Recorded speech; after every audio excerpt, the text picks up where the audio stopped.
गांव में एक छोटे से कोने में रमेश नाम का एक किसान रहता था। रमेश के पास केवल 2 बीघा जमीन थी। दिन रात मेहनत करने के बावजूद उसकी फसलें उसके परिवार के लिए मुश्किल से ही पर्याप्त होती थीं। उसकी पत्नी राधा और बेटा गोपाल भी खेतों में उसका हाथ बटाते थे। रमेश का सपना था कि वह अपनी ज़मीन पर जैविक खेती करे और गांव के बाकी किसानों को भी इसका महत्व समझाए। लेकिन उसके इस सपने का लोग मजाक उड़ाते थे।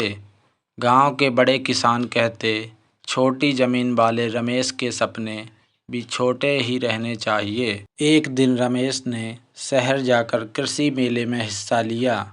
वहां उसने जैविक खेती के बारे में नई जानकारी ली और कुछ बीज और जैविक खाद खरीदकर अपने खेत में प्रयोग करना शुरू किया। शुरुआत में परिणाम धीमे थे, लेकिन कुछ महीनों बाद उसकी फसलें बाकी किसानों की तुलना में ज़्यादा अच्छी दिखने लगीं। गांव के लोग अब रमेश के खेत देखने आने लगे।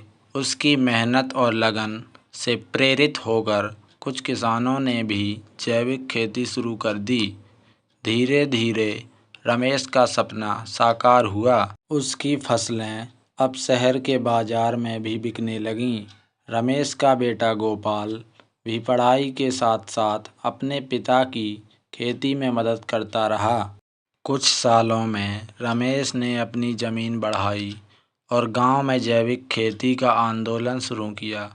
रमेश ने साबित कर दिया कि सपने छोटे नहीं होते, केवल उन्हें पूरा करने के लिए मेहनत और विश्वास की ज़रूरत होती है।